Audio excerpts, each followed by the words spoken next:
All right. Can you hear me? Yes, I can hear you. Can you hear me okay? Awesome. Fantastic. Um, Welcome to Rainier Avenue Radio and our special broadcast of the impacts of the coronavirus on South Seattle and surrounding communities. We do this show every Friday and actually have been since March 13th of 2020. Well, I am excited to bring a guest on today who I think is one of those we call behind the scenes folks that you should really get to know about and the role that they play in our community. So I'm going to bring on right now Stacy Pham. Stacy, um, good to have this opportunity to talk to you. And you're from the Public Health Seattle and King County. Why don't we start off? We're going to end up talking about communicable diseases, epidemiology, and immunizations, and that's a mouthful.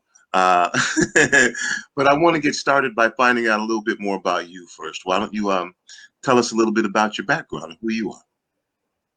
Sure. Thank you for having me, Tony. So my background started with with undergrad. I went to Cal State Fullerton in 2002, 2006, and I received my bachelor's degree in human services. It's just like a fancy word for social work. And so I became a social worker for 3.5 years. And then I served in the Peace Corps shortly after I graduated with my bachelor's degree. And I served in 2008, 2010. And then that's where I really, my love and my passion for public health was really solidified.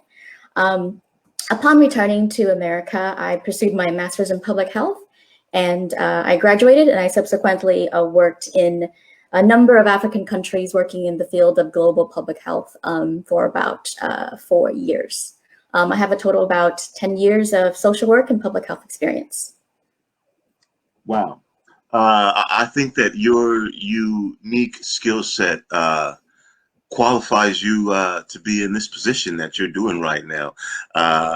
Again, a very important position. So if some of you are wondering, okay, well, wait a minute, communicable diseases, epidemiology, and immunizations, how and why does this impact and affect my life? I mean, sounds interesting.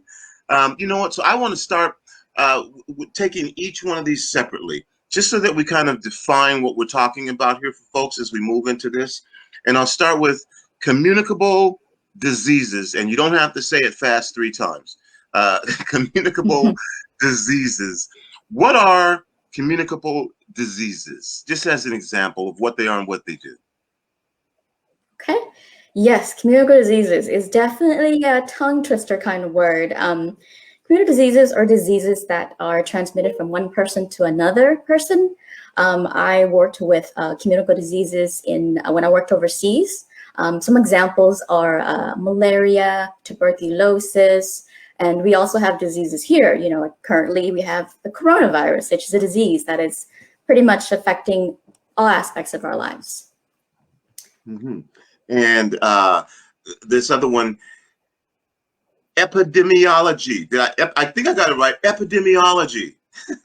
And epidemiology, I do know this much about it, that it is kind of a cornerstone of public health. And if you haven't, if you're not familiar with the word or you don't say it all of the time, you are being impacted by epidemiology. So why don't you explain to us, even though once you do, we're going to understand what it is and why it's a thing. But epidemiology, what does that mean?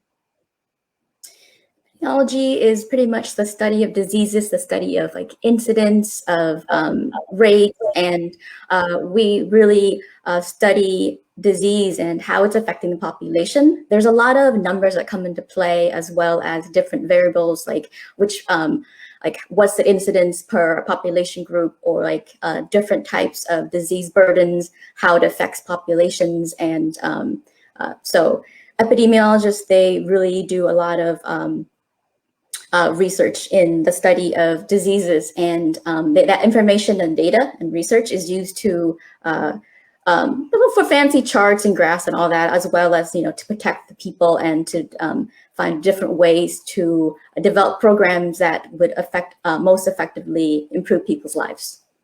Mm-hmm. And then finally, and we've heard a lot more about this because of the coronavirus, immunization. Yes. Mm-hmm. Immunization, that word you've been hearing, yes, quite often because of coronavirus. Immunization is, I just want to preface by saying that I'm not a doctor by any means. I have my master's in public health. I've worked with immunizations in the form of like being a program manager for immunizations perhaps, and like different types of health programs. But immunization is where they take a weekend, they create I believe like it creates a weekend part of the mRNA or different types, and then they make I'm sorry, I'm a little nervous, I'm sorry, but they make like a immunization. They make like a vaccine, and vaccine is then injected into people if they are open willing to it, and then the body starts to build antibodies to react to that certain type of disease. And the person therefore gets develops like resistance to that type of a disease because of that vaccine. Like what we have with coronavirus, mRNA is taken from is studied, and then people like myself, we get the vaccine, and our bodies have become they build antibodies, and we drastically reduces the chance of catching coronavirus. And so again, I think what you do is really important, and people may not know about it. Again, kind of behind the scenes, which is why I'm really excited to be able to have you here. Now, again, a lot of these terms for you are probably redundant because it's a world that you live in. And so now I'm finally getting to your title, Disease Research and Intervention Specialist. But I had to talk about that other stuff, to kind of set the table a little bit. So as a disease research and intervention specialist, what does that mean? What do you do? For everybody to go, okay, well, what is that? What are you looking for? What kind of job is that? Yeah, that does sound very interesting. So simply put, I'm like a disease detective or a disease investigator. My job entails speaking with people, talking to them, and then helping them to kind of go back and talk about when they got sick. And then we go through perhaps when they got sick, and we talk about what possibly could have made them sick. And that really depends on the type of condition I'm investigating. For example, we have foodborne illnesses. If I were to talk to someone who had who was diagnosed with foodborne illness, we talk a lot about different types of foods, where they ate that food, what the name of that food is, and therefore I have an idea of how they got sick or what type of food they ate that was contaminated. And if need be, then we at Public Health would take action and act. And if we see, for example, if we see that one person ate at this restaurant and they became violently ill, like within a few short hours after eating there. And then we talked to another person and they ate at the same restaurant and they also became ill. So we see that there's a common thread. They ate at the same restaurant. The symptoms are similar, their onset symptoms. And then we would need to take action and definitely intervene in that regard, because we do not want more people getting sick. Yeah. And so because, again, of the coronavirus, people became aware of identifying, tracking, was a big thing that we started learning about. Where is it? Who's being impacted by it? How many folks in a Yes. geographic location are being impacted by it? But it's not just the coronavirus. Coronavirus is just a latest thing here. So tell us, Stacy, why Sure. this is important for communities to know, for people to know. And I may be oversimplifying this, but you keep track of diseases, and you kind of figure out where there's hot spots and if they're flaring up, and if they may be even in Mhm. certain locations. And I might be oversimplifying that, but is that about right? That's about right. I think you have I think that's like a really good way of just giving the abridged version. So at public health, my job is to investigate diseases, and that involves talking to people. And from talking to people, I would gather information and data. I would gather, what they ate, different types of foods they ate, different types of restaurants where they ate that food meal, different types of stores, and from there, we collect data, and it's input into the system that we have at public health. And we have another department, the Analytics and Informatics department, and they use the information. They can run certain analyses to kind of find out, okay, perhaps this type of condition affects a lot of people who have been homeless. And from there, we have an understanding, okay, it seems like there has been an increase in this type of illness in the homeless population. What do we need to do about it? What type of interventions can we discuss, and what interventions are most effective?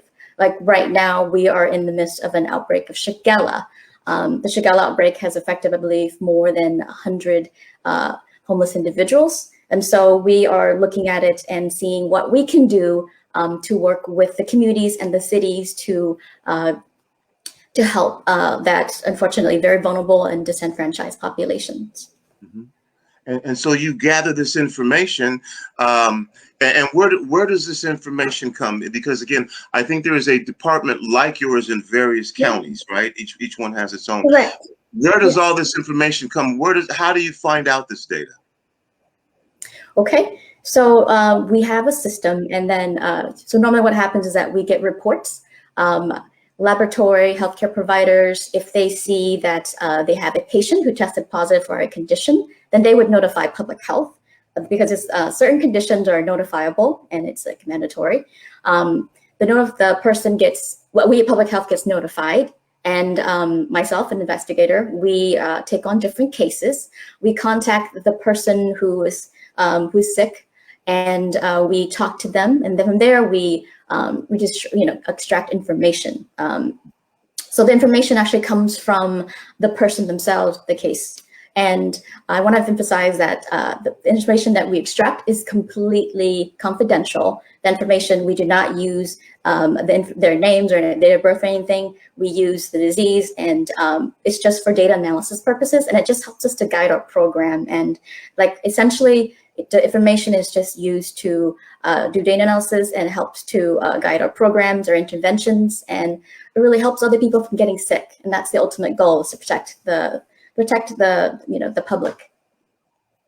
You're listening to Rainier Avenue Radio. It's me, Tony B. My guest is Stacy Pham from Public Health Seattle and King County. We're talking about communicable diseases, epidemiology, which again, cornerstone of public health safety, and immunizations. My guest is a disease research and intervention specialist. And if ever a job deserves to have these big words, this one does. And so essentially, someone goes into a hospital, they get checked out for something. It is on the list of things that you are kind of keeping tabs on. And the hospital says, oh, okay, we need to report this to public health because they're keeping tabs on this. And then that enables you to give that information to public health officials or disseminate that information to wherever it goes, so that people can be aware that this is potentially. It's like a way of getting ahead of a problem before it starts. Yeah, we try our very best to keep a good pulse on different patterns of conditions, diseases, so that we can anticipate or we can track to see if there's going to be increase and what the steps we need to do to tackle on those conditions. And I just remembered, I forgot to answer one of your questions, Tony. Correct. So King County is the local health jurisdiction in Seattle. In different counties like Pierce County, Tacoma County, there's also their local health jurisdiction. But going back to your question about, yes, King County, we do like to keep monitoring, or surveillance as you call it, because it's so important for us to really have a good idea of emergent diseases so that we know what types of interventions work best, and really and to protect people. And also we work with, there's a few things we do besides for surveillance of certain diseases. We also work with healthcare providers.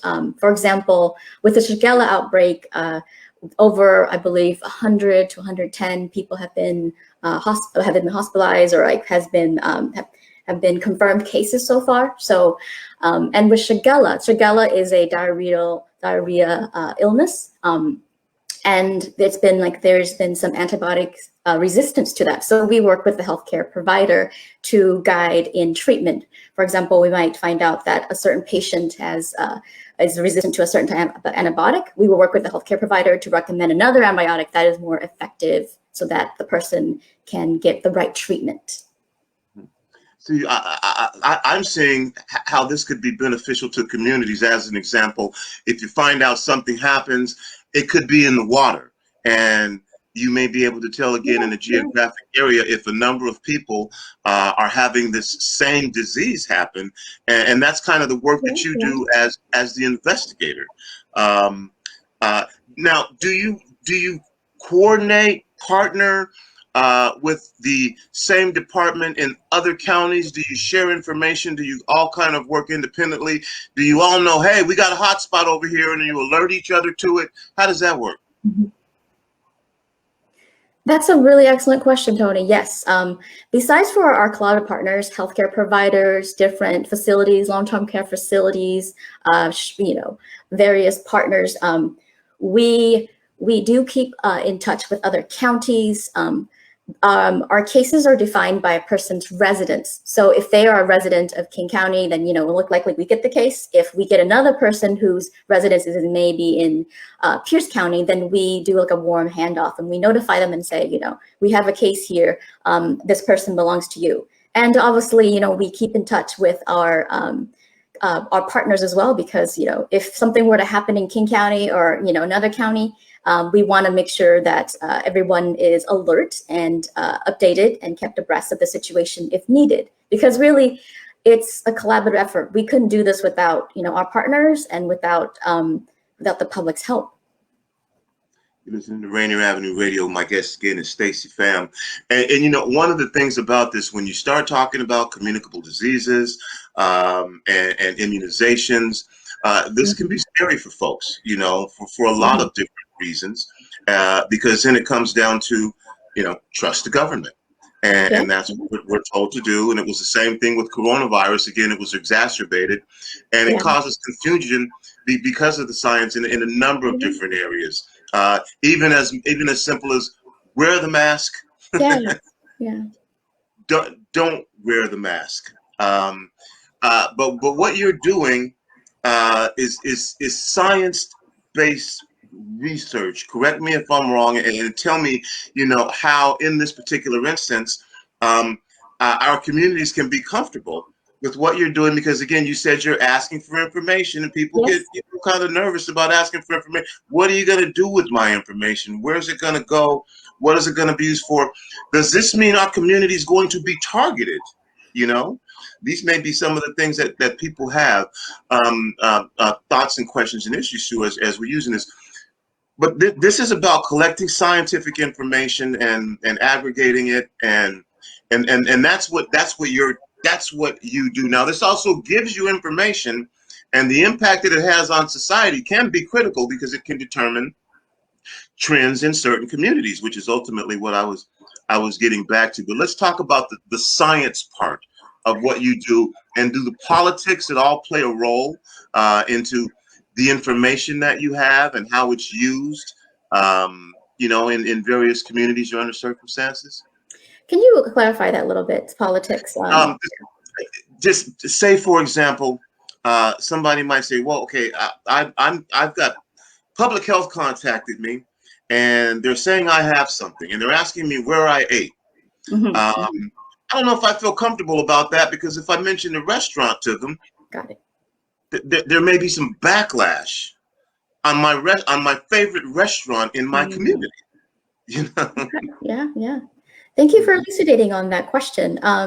Public health is not here to reprimand people or to judge people or, the main goal of public health is, like I said, to prevent disease transmission and outbreak and protect the health of the people. Um, the information that we collect from the public is confidential. People, and we work with different types of partners. We have, like, for example, environmental health. That's one of our departments. When we identify maybe a restaurant that several people have said that they got sick from, they go out and they do their own investigation. Again, like, we're here to just regulate and to make sure that, people are people are following the right protocol in terms of food service or different types of other protocols. And really, we really just want to help people to either remain healthy or to become healthy. And we are not here to do any of that kind of stuff. That is mainly our goal, and the public's interest is always like on the forefront of what public health does. And the public. How has this past year, this unanticipated challenge for everyone of coronavirus and the pandemic impacted and affected you, what you do? Obviously, we've all become aware that there's these things called diseases out there that can be communicated and passed on. And then there's has to be an immunization. And then there's a study of it. And then there's, oh my gosh, we need to find out where it's at so we can track it. And Yeah. but under a pandemic, because that's not the only part of what you do, how has this impacted the work that you do? Prior to working with King County, I started last September. Before that, I worked in South Sudan. So I've been with the county maybe 8 months or so. From what I hear from my colleagues is that when COVID first started, it took top priority, and they were just bombarded with inundated with so many cases that they were really had to focus their entire attention on that. So as a result of that, some other types of conditions may have been put maybe on the back burner a bit. However, with time, as now we are in 14 months into this pandemic, we've had to adjust and modify our programs accordingly, because we realize that it's definitely modifiable for us to adjust with the conditions, the environment, and that's what we've been doing so far. We're working through some backlogs, and I would say that probably right now we have a pretty good system of modifying our workload so that we make sure that if new types of conditions come in, we're able to take care of it and handle it in an appropriate manner and timely manner. My guest again is Stacy Pham, disease research and intervention specialist, public health, Seattle and King County, talking about communicable diseases, epidemiology, and immunizations. You mentioned Sudan, and how has the travel, the ability to see other places, how has this impacted? And you mentioned this is where you chose to go. How has that impacted your worldview, impacted your concept of public health? Which is probably different. I mean, there's a lot. It's different even in this one city. Public health. Yes. It varies from neighborhood to neighborhood. So there's a micro picture and a macro picture. But how has it impacted your view of the world, or your worldview impacted your perception of public health? Yeah, thank you for asking that question. Want to give a little background. So I was born in Vietnam, and I lived there for 7 years. And Vietnam is a low to middle income country. It's a developing country, and growing up, we didn't have a lot. I remember stories of my mom. She would, get sick, or me getting really sick, and we couldn't afford medicine. So, and then my parents and I, we immigrated to America, and to see people suffer so much. And when we first came here, we didn't have a lot. And we see that, we were being helped. And I think because of my upbringing and my childhood and how I was raised, I just developed a deep love for service, a deep love for serving others and trying to help others because of what I personally went through and personally experienced. And that culminated in my work overseas with the Peace Corps and different types of non-governmental organizations. When you're overseas, you just see like so many different experiences, different people. And I think that people normally who do work overseas, they really have this, deep and great desire and passion to help others. And there's a lot of suffering and you become you're humbled by it and it's heartbreaking and it's unnerving. And you also, like a person also learns so much from working overseas.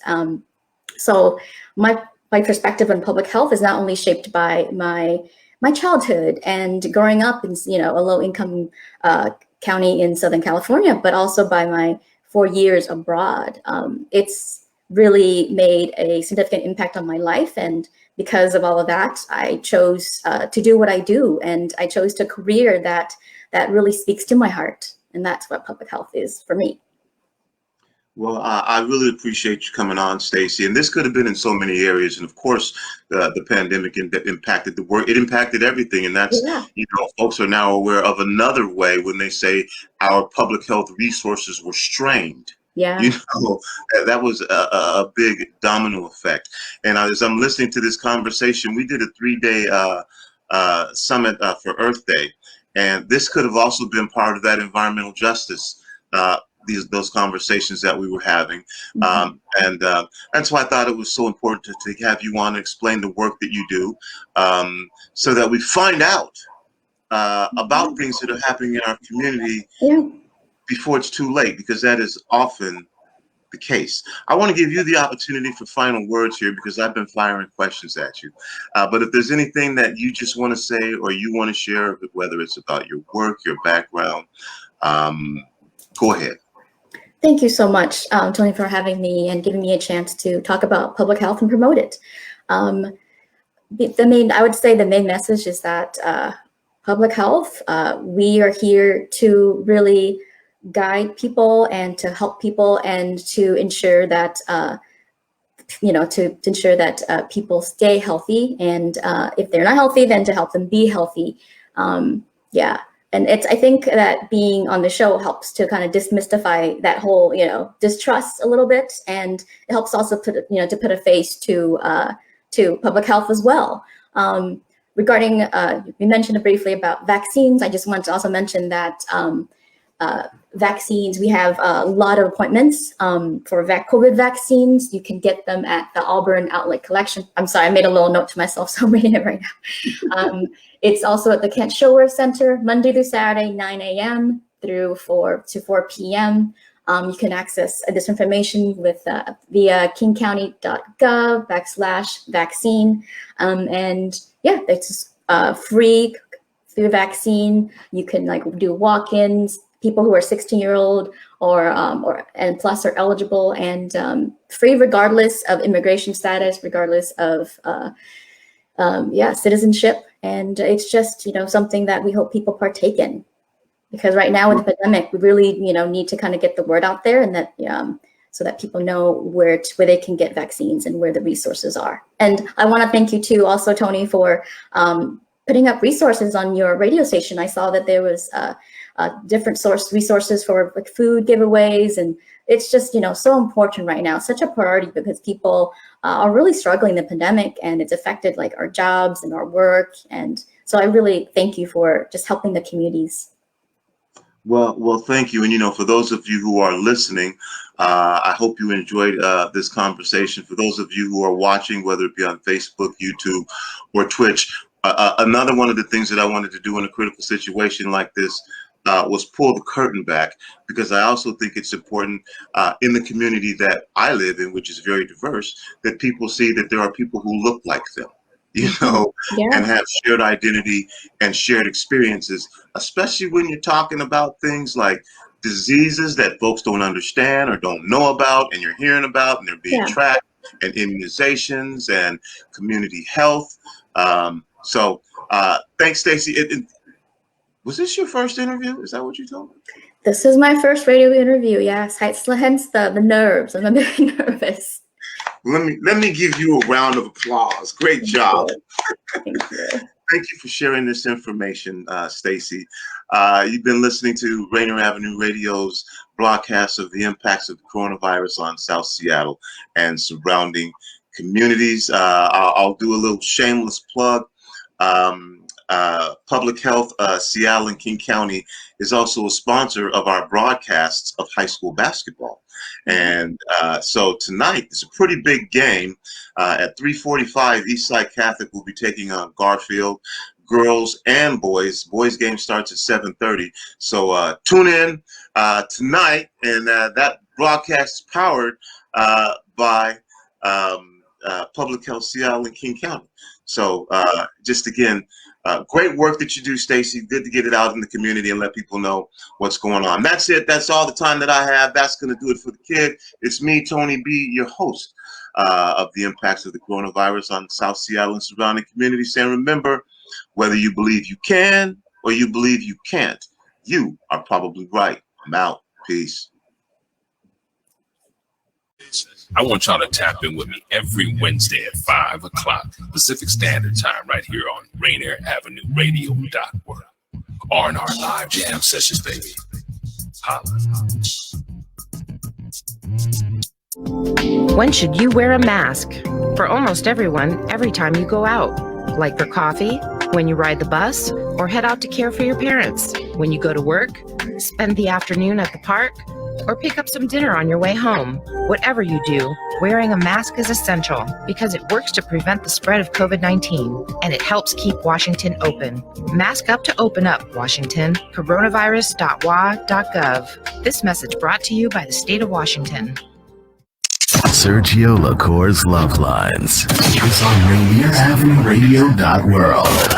Thursday nights at midnight Eastern, 9 p.m. Pacific.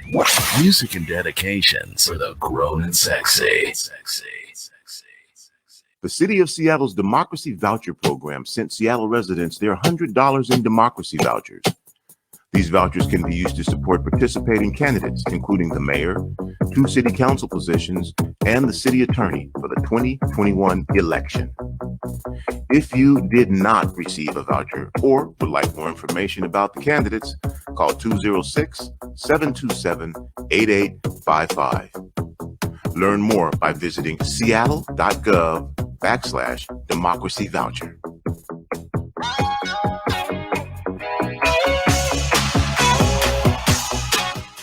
You know you can't get enough of Rainier Avenue Radio.world.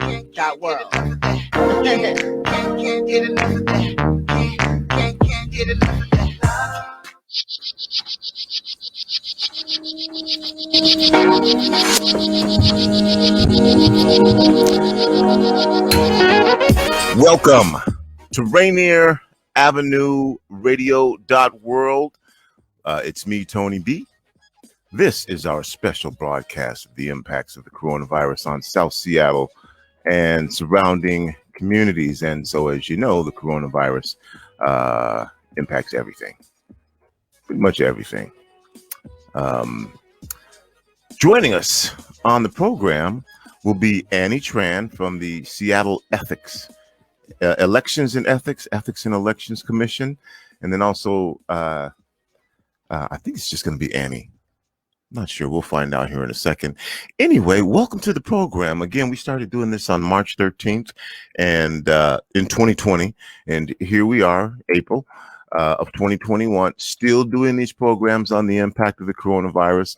The impacts are a little bit different now. At that point, we were facing a lot of unknowns and we were in lockdown and we did not know anything really about the coronavirus. And the science was trying to figure it out. I mean, we had been told not to wear masks. And of course, we knew that this was going to impact our Black and brown communities more severely, even though we were being told we were all in the same boat. And it just impacted everything. Education, childcare, folks lost jobs, and yeah. Well, we're here today to talk about democracy vouchers. So what this means is that during this pandemic, as things unfolded, we got to see how our city council members responded in the crisis. One of the things that you can do if you were happy, unhappy, whatever your feelings were about our leadership at that time, is you can vote. Not only that, you can run for office. But wait, there's more. If you know someone who's running for office, or if you hear of a candidate and you support their platform, you can now actually donate financially to support that candidate in their efforts to successfully run their campaign. And Naire Petty from the Urban League is going to be joining us as well. A little later on in the program, we're going to talk with a gentleman from Seattle Humane and find out what's been happening with our pets, with our furry friends, those who have homes who are fortunate and those that did not have homes during the pandemic, and how the Seattle Humane handled the whole coronavirus pandemic in that regard. Well, right now I'm going to bring on the program Naire Petty. Naire, how are you? Hi, how are you? And thank you for inviting me on the radio. And I'd like to welcome to the program as well Annie Tran. Annie. Hi, Tony. Thank you so much for having us on today. Really appreciate it. You know, the applause, sometimes it's appropriate, sometimes it's not. It sounds like, come on down. In this particular instance, I think it is appropriate because we're going to be talking about democracy vouchers and how folks can contribute to the candidate of their choice. But let's start with both of you. Naire, tell us a little bit about Urban League of Metropolitan Seattle, what you do there, and then also share with us a little bit about your background. I mean, I could read a bio, but I'd rather have folks hear from you. Yeah, so I work for the Urban League of Metropolitan Seattle. We're a nonprofit. We are a state affiliate of the National Urban League, and our main purpose is to empower African American communities, our community, to thrive. I am the civic engagement organizer for the Urban League's Policy and Civic Engagement Department. And a little background about myself. I am a Seattle native. I attended Garfield, but I graduated from Rainier Beach High School. I'm a Viking for life. I played a little basketball in college, and then I eventually transferred to Central Washington University. I'm a pre-law major. I'm a senior graduating in August, and I'm interested in pursuing a career in the legal field. On my downtime, I am a part of the mock trial club at school. I'm a senator for our Law and Justice Club, and I'm a writing consultant for a university's writing center. All right. So yeah, that's a lot. Civic engagement. Can you be a little more specific about what that means and your job description, and just kind of share with folks? I think that's one area in schools now, in particular K through 12, where we don't have the same curriculum dedicated to civic issues. What is civic engagement? What does that mean? What do you do? So what I do is I learn a lot about what's going on locally, nationally, what's going on in politics, and ways that we can be more involved, in ways that I can increase civic participation with what's going on. We just think it's really important for the community to have a hand on what's going on in the community. So I just invite people to be more involved, educate the community. And that's essentially what I do as a civic engagement organizer. I think that's fantastic. I think that in particular, we've seen over the course of the last election cycle how important it is for people to be civically engaged and aware. And also, thank you, Naire. Annie, tell us a little bit about Seattle Ethics and Election Commission, and a little bit about what you do there, and same thing, a little bit about yourself. Sounds good. Thank you, Tony. So the Seattle Ethics and Elections Commission is a unique department within the city of Seattle. We are an independent city commission made up of a group of volunteers that help us administer and enforce the Seattle ethics, elections, lobbying, and whistleblower complaints. So any of complaints about, say, elected officials or complaints about city employees, they do go to our office, and our commission reviews it and makes decisions upon it.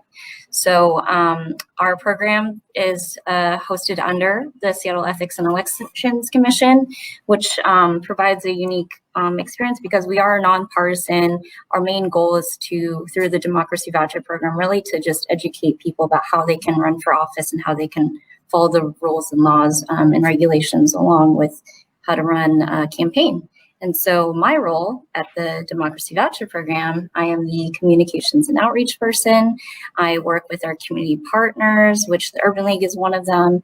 And we help just spread the word about how residents can use our program to run for office or to support local candidates running for office in Seattle for this year's election. It's a unique one because it is the mayor's race will be on the ballot, and it's the first time the Democracy Voucher program is open to funding the mayor's race. And a little bit about me. I grew up in Shoreline. I have stayed in the Pacific Northwest my entire life. Went to Shorewood High School. Now I'm living in Seattle, and I have a cat at home, and it's been really interesting to see how Seattle's engaged in many different aspects of seeing people be civically engaged and really care about the issues locally. So I'm really excited for this year in particular. Okay. At 2 o'clock, make sure your cat tunes in because we're going to be talking to someone from Seattle, Maine, about what our furry friends have been experiencing during the pandemic, because they've been going through a lot too. They have. So getting back to the conversation now, thank you both for being here. Democracy vouchers, the election, we have elections every year, not every 4 years. Let's start with the concept of democracy vouchers. It says democracy, but that has no connotation to whether it's Republican or Democrat or independent, right? There's no partisanship about these democracy vouchers. They're just called democracy vouchers. So either one of you take this first initial question, to somebody who's from Mars, who has no idea what we're talking about here, what is a democracy voucher? Yeah, so I'll take that. So each year, Seattle residents have a chance to donate to their local candidates' campaigns. So with this Democracy Voucher program, they each receive 4 $25 vouchers that they can use to donate to those campaigns. And these vouchers were actually mailed out February 9th to registered voters or people that already applied for the program, but it's not too late to apply or to register to vote. Okay, and if you're a registered voter, you should have received these. We know sometimes folks can be transient. Folks change addresses, they move around. Some folks are unsheltered, but as long as you're a registered voter, you have access to these democracy vouchers. Is that correct? That is correct. Mm-hmm. And if you, for whatever reason, have changed addresses, again, are unsheltered or living between different places, maybe you got them and you can't find them. What can you do to make sure that you get your democracy vouchers, or is it just too late at this point? Yeah, no, it's not too late. It's really important to update your voter registration with King County Elections, and you can do that by going to their website, kingcounty.gov. It's a pretty straightforward process. Also, if you have applied for the Democracy Voucher program, or if you are registered to vote and everything looks nice, at the Urban League, we do offer a resource of application if you are missing your voucher. So I can definitely assist you with that, or you can go on Democracy Voucher's website as well. And if you are 18 and you are registered to vote, you get your $100 in democracy vouchers, correct? Yeah, correct. Mm-hmm. Okay. If you are 16 or 17 and you have pre-registered, but you are not eligible to vote yet, do you get democracy vouchers? You will be in King County's voter system, but we won't actually mail you your vouchers until you're 18 during an active election year where democracy vouchers are being distributed. All right. Thank you. How did this program get started? Give us some background information about the democracy voucher program, how long it's been in existence, and what led to the creation of this program. Yeah, that's a really good question. The Democracy Voucher Program first started through a citizen-led initiative. It's a great way to allow Seattle residents to pass legislation in our state. And so many residents and local organizations put the initiative on the ballot by collecting enough signatures. And Honest Elections Seattle, also known as Initiative Island 22, was passed in November 2015, and it also created a property tax funding mechanism where $3 million per year for the next 10 years up until 2025 is used to support a public funding source. So now the city of Seattle is distributing $100 to registered voters, and we can use that money to also run for office. And so the purpose of this program is really to satisfy two goals. It's to get more local residents to support and donate to local campaigns, as well as more residents to run for office. So prior to the creation of the Democracy Voucher Program, only about 1% to 2% of local residents were donating to campaigns. And so that's a very, very small group of people who are deciding who gets on the ballot and who can potentially lead our city. But now with the Democracy Voucher Program, about 8% of local Seattle residents are donating and supporting our local candidates and getting further in the process and running more competitive campaigns. Okay. Now, if folks haven't donated to a campaign before and they get this $100 to say, okay, here, donate to a campaign, what are I know that there are political platforms out there and issues and concerns that candidates have that they run on. But what are the types of things that a person would donate to a campaign for? And this may be for someone who's also thinking about running for office. What when you say, okay, I'm going to donate to this campaign,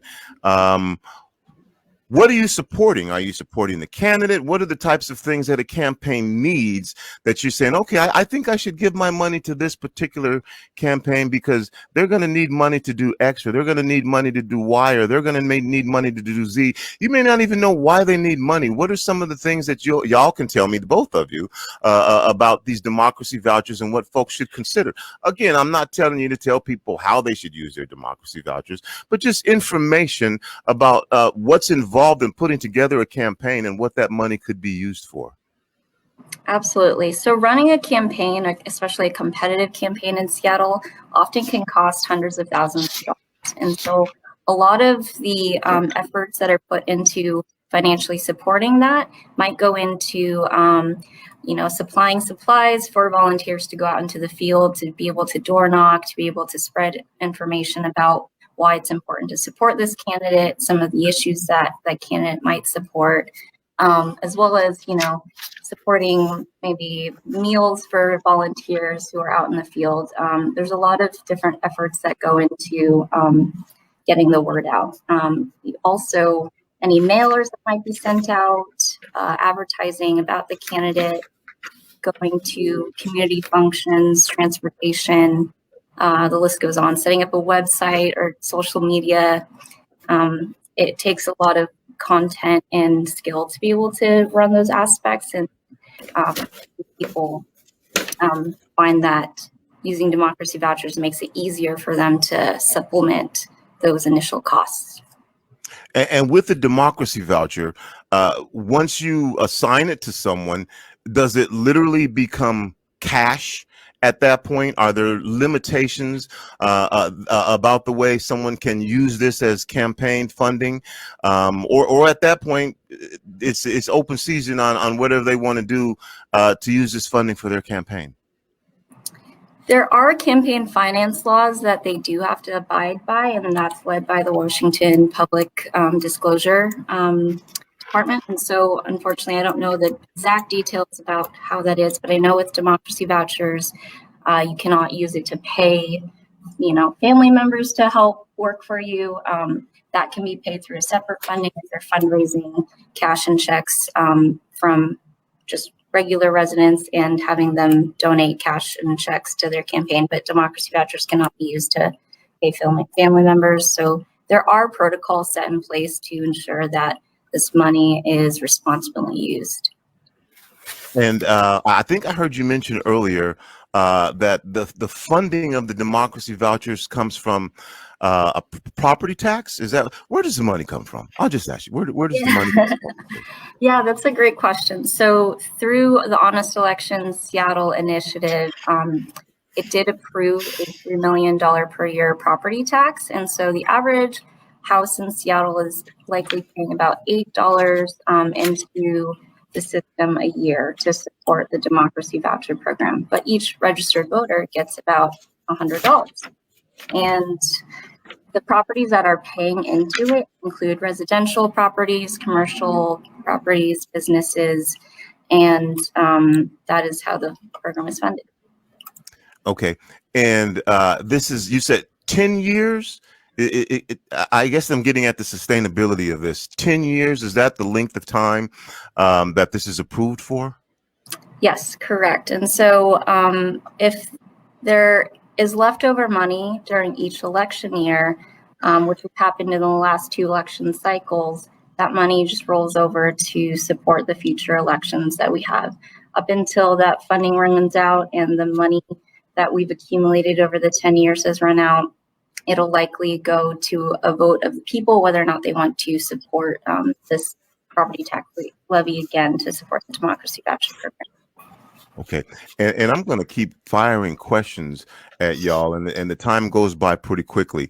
But I want to hear just your thoughts, and Naira, I haven't heard from you for a second. What are your thoughts that you would like to share to folks right now who are hearing about this, who've heard about democracy vouchers? What are your thoughts about the democracy voucher program itself? What would you share with someone, and you're about to do that right now, about, okay, get your democracy vouchers, find out what they are, find out what you can use them for. Ultimately, at the end of the day, you have X amount of months to make your mind up about how you want to use these. Is there a deadline? Give me your thoughts about democracy vouchers and why you think they are critical, or maybe you don't. Naira. Oh, no, I think they're extremely critical. I know that for years we have focused on making sure our voices are heard in the community, making sure, that our representatives hear us and they actually represent us. And with the democracy voucher program, we now have opportunity to increase that civic participation by offering people of color or those who haven't engaged before to engage with a local candidate's campaign. And I think that it's just really important that we are more involved when it comes to, just the candidates' campaigns, and especially it offers us a way to run ourselves. So if you or someone are interested in running for office this year, you have up until the middle of May to run. You now have opportunity to receive funding yourself from the Democracy Voucher Program. So it's something that definitely goes with our views as a nonprofit in our community. That's just the way that we want to be heard, and now we have a way to be heard. And Annie, I'm going to ask the same question of you.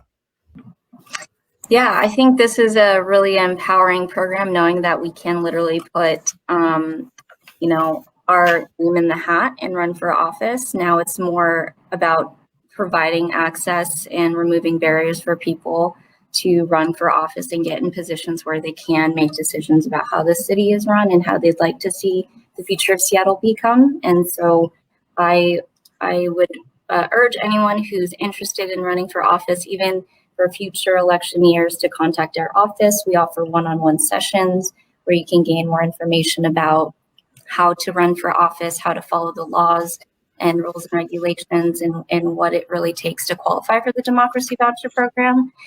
So if you're at any, stage of just thinking about it, maybe considering running before the middle of May, feel free to give us a call or visit our website. All right. Now, I don't want you to think this is a loaded question. It kind of is, because I have a reason why I'm asking this question.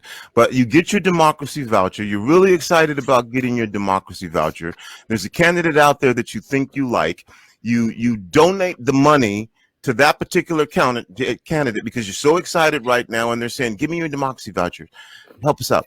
And then you realize 2 months down the road that you've given up your $100, and maybe you like another candidate now, or you want to change your mind. Is it too late? Once you have done it, you've committed to it. Is that the deal? That is true. So once a democracy voucher is received by our office, whether it's mailed in or submitted through our online portal, that is considered received by our office. And unfortunately, there are no do-overs, but every election cycle, every 2 years, you'll receive 4 new democracy vouchers. So it's best just to kind of follow along, see who's a current candidate, who's maybe qualified or in the process of qualifying, and all of that information is available on our website. You could also learn about the candidates by reading their candidate introductions on our website. It's similar to a pre-voter pamphlet where you can gain information about who you want to support and decide to, make your decisions based upon that. And how long how long do the democracy vouchers last? If you get them, do you have a week to make up your mind? If you turn them in, if you don't do it in a week, then they become ineligible or something. What is the time period that you can use? If you decide to hold on to them for 3 months, when is the last day that you can donate to a candidate's campaign? That's a really great question, and one that we often get. Your democracy vouchers are valid from the day you receive them, when they were originally mailed, February 9th, depending on just moved to Seattle. We mailed vouchers to folks on a monthly basis. You have until November 30th to use your vouchers. However, we do candidates who pledge to be in the program must abide by campaign limits, and so they can only fundraise to a certain amount. So that also limits how many vouchers they can receive in total. So if a candidate is fundraising and collecting cash contributions as well as democracy vouchers, if they reach that limit, they cannot receive any more funding. And so if you would like to see the status of a candidate and where they're at, I recommend checking out our website and look for the participating candidates page. So you can actually go to, oh, look at that. Rainier Avenue Radio is on top of it. That's the money. So you can actually go to the website, check out your candidate, and see how many democracy vouchers they have received pretty currently, like almost real time. Is that the deal? There's a number of steps that are taken before they're posted on our website, but at least on the participating candidates page, you can see if they can still accept vouchers. On our program data page, that's where you will find the most current information. There are a number of steps where campaigns have to report the information to us on specific dates, and so there is not really a real-time way to find out, but I would say the participating candidates page is the best source that we have, where you can see whether or not they've hit that limit, and we do update it daily. Okay. Is there a specific amount of money exclusively for democracy vouchers that a candidate can raise? Not just the total amount that includes cash, but just for democracy vouchers, is each candidate limited to X amount of dollars for democracy vouchers? Well, I think the greater limit really depends on the campaign limits. And so, for example, if someone's running for mayor, they can fundraise up to $400,000 for the primary election and $800,000 for the general election. And if they reach those limits are made up of any cash contributions or democracy voucher funding they receive. So realistically, they could just raise all democracy voucher funding up to $400,000 or $800,000. All right. And I say that now, here was my point, is because and y'all can say, whether you've thought about this outcome. Some folks are on top of it. Some folks who are running for office are trying to get these democracy vouchers, and they're saying, send me your democracy vouchers. I'm not going to debate whether that's right or wrong, and people, but there is no limit. There is just a finite amount of democracy vouchers, and once you spend your democracy voucher, your voucher is gone. Naire, Annie, and we're almost out of time here. Is there another program like this in the country? Is there something else that you use kind of as a blueprint to do this, or to see how this works, or is this very unique to Seattle? Yeah, as far as I know, this is the only city with this type of public funding. That's exactly true. Yes. So Seattle is the only program like this so far where we issue $425 to all registered voters. There's other programs that may include a matching fund grant where someone donates maybe $10 of their own money, and then that's multiplied by 6. And so that becomes $60, for example. But there are no programs where the city distributes vouchers or cash to residents to make political contributions. Yeah. And you know what? Now we're almost out of time. But I want to give you both an opportunity for final words here. Democracy vouchers, your opportunity to support the candidate of your choice in their campaign. We've heard a little bit more of the facts now. I'll have about 30 seconds to a minute for each of you.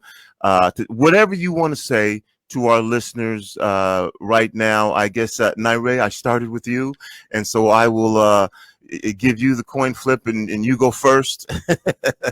Anything that you want to say about democracy vouchers or share with our listeners and viewers right now about democracy vouchers? Yes. Is it to Annie? Oh. Well, let's see. Well. Oh, the screen went to Annie. My bad. Okay. Yeah. So for the eligibility of democracy vouchers, if you are a Seattle resident, if you're over the age of 18, or if you're a U.S. citizen, U.S. national, or a lawful permanent resident, aka green card holder, you are eligible for democracy vouchers. So if you need assistance with applying, feel free to reach out to me. My email is n@urbanleague.org. We do assist with applying for the democracy voucher program, or if you're missing that voucher, you can also reach out to us as well. Also, get registered to vote. We also have a voter guide and voter information on our website at urbanleague.org. And you can reach out to me for that as well. And thank you so much for having me, Tony. And this is unsolicited. This is just my opinion. But, Naire, I'm just really excited about the way the Urban League is responding to the needs of our community, and the way the Urban League of Metropolitan Seattle, again, has stepped up. Maybe folks are unaware. Maybe you do. Whatever. We have open, honest, frank conversation here. We know about the past troubles of the Urban League, and I'm just excited that there's an institution like this that's stepping up and leading in a number of different ways and leading a number of different efforts. So very cool. Annie, opportunity for final words here from you. And I don't have anything to say about Seattle ethics and elections because I never talk with them. This is really the only time that I have had to say ethics and elections. Well, what do they do? Why are we? Anyway, go ahead. Anything you want to say to our listeners? Yeah, I really appreciate the time today. Thank you, Tony. I just want to make a note that if you don't have your vouchers with you, if you've lost them somehow, you can always go on our website and submit a replacement request form to get them either mailed to you, or you can access your vouchers through our online portal, which makes it very easy to submit and use. I'd also recommend checking out the candidate introduction so you can learn about the candidates early enough to use your vouchers for this year's 2021 election cycle. All right. Thank you. Thanks to both of you. Coming up next, I'll be having a conversation with Toshiko Hasegawa again about anti-Asian discrimination and hate that has become, not that it wasn't there before, but certainly become more visible. And then at 2 o'clock, I'll be joined by a guest from Seattle Humane, and we're going to be talking about, over the course of the past year, what's been happening with our pets, what the pandemic has done for our furry friends. Some of them have homes, and the pandemic has changed things. Some of them were on the street. We're going to find out all about that at 2 o'clock. So we'll be back right after this.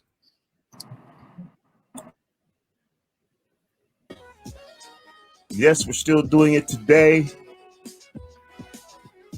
and we will continue to do this program. Who knows? This might just be something that just becomes part of the norm. discussing the impacts of the coronavirus on South Seattle and surrounding communities, because we know that it pervades so many things in our life. Well, again, we started doing this March 13th of last year. And on that very first program that we did on March 13th, immediately some things came to light that were taking place in our community, which is why we chose to focus on South Seattle. And that was the fact that we had a very, very diverse community that we live in. When this happened, and Seattle was considered to be the epicenter, or the Northwest, or Kirkland specifically, in the nursing home in Kirkland, where 12 folks died. There were some things taking place in our community. And so we brought that to the air. In that conversation, when we were talking to an elementary school, K through 5, you heard one of the folks at the elementary school who worked with parents say one of the things that he had to do was he had to explain to African Black parents that their kids were at school saying, we can't get this. So we knew that there were things going on right away. Another thing that was going on that school on March 13th was that same instructor was telling me that the Asian kids were already facing discrimination, were already seeing the backlash of racism. That was March 13th of last year. Well, here we are, like I said before, again, a year later. I was saying some things have changed, not much. And again, something that we knew on March 13th of 2020 is, I guess for some folks, just becoming aware. So what am I talking about? I'm talking about the thing that I just said back on March 13th, when educators in the K through 5 school, March 13th of 2020. And the educator was telling me, I'm having to go home to African and Black parents. I'm going to talk to their parents and say they think that they can't get it. And the other thing that was going on was he was also saying our Asian students are being discriminated against. This is March 13th of last year. So fast forward now, I think it was last night. There was a victim who was believed to be an employee of the South Bay Massage and Spa in the Skyway neighborhood who was shot. There was also a shooting at the Emerald City Bible Fellowship. I think that was Tuesday. So things do happen, but when you add on to it the potential for racism, it affects everything. When you're walking down the street and somebody holds on to their purse, bags tighter, if you're Black, you're going to think, I wonder if this is because I'm Black. Whether it is or whether it's not, it impacts and affects you. In Seattle and across our nation, Asian American, our neighbors, their places of worship, their businesses have been deliberately targeted by racism, xenophobia, and acts of violence. Some of this may have to do with misconceptions of COVID-19. And some of it may have something to do with the last presidential administration. But what we do know is that it's not new. You may be more familiar with racism in terms of Black Americans. You may be more familiar with, again, anti-Semitism.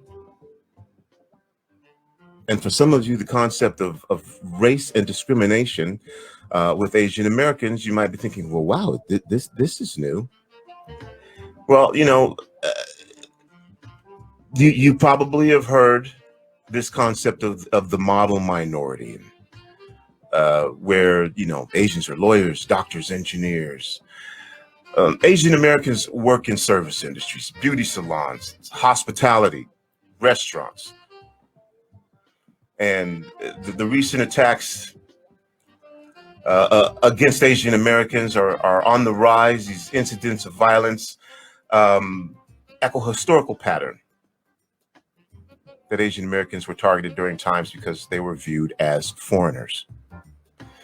Groups that track this kind of violence and harassment against Asian Americans and Pacific Islanders say their data shows that women are disproportionately affected. As a matter of fact, nearly 3,800 hate incidents reported to stop AAPI hate between March 19th of last year and February 28th of this year. And women were targeted in a disproportionate share of those incidents, about 68%. A lot of this goes unreported. There are a number of reasons why. It may be lack of trust in the police.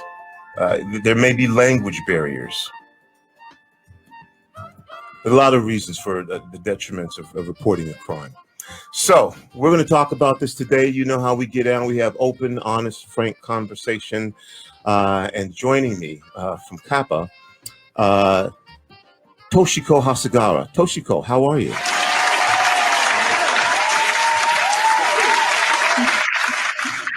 Tony, I'm well. Thank you so much for having me. It's truly an honor to be here with you.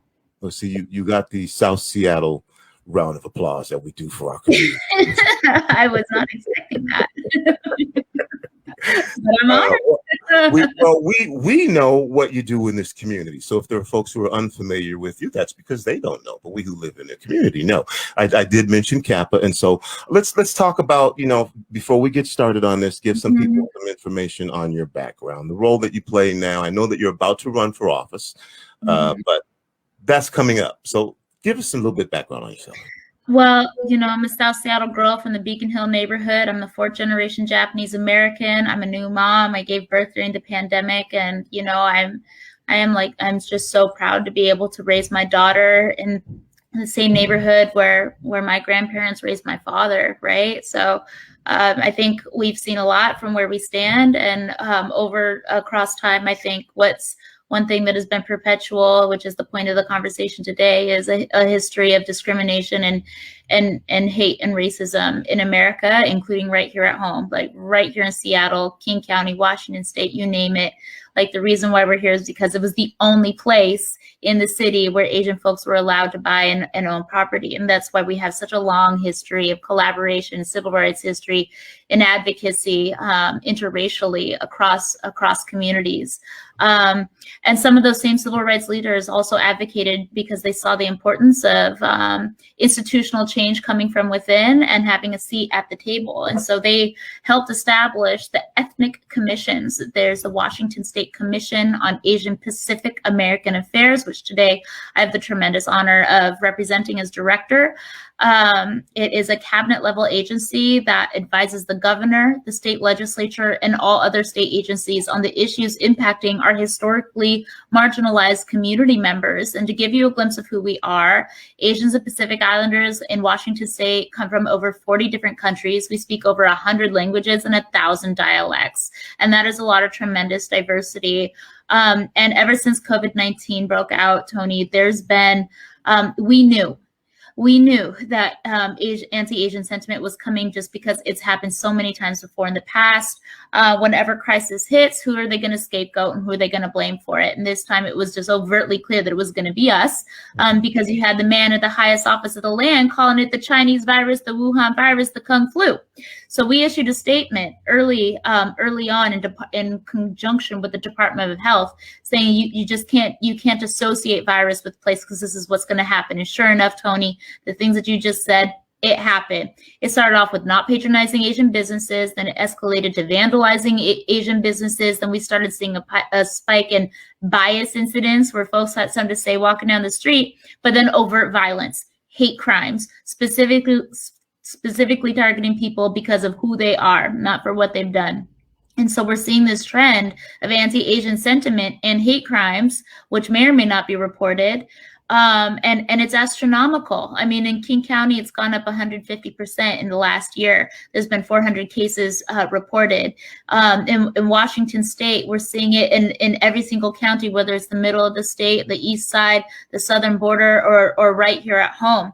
I mean, it's a cultural attitude that has been not just like societally upheld with anti-Asian sentiment, but like politically supported, and becoming a part of a party's platform of xenophobia, right? Of misogyny. And then most recently, specifically, you know, anti-Asian sentiment. So when we look at what happened in Atlanta, Georgia, of course, it's being stoked for the last 4 years.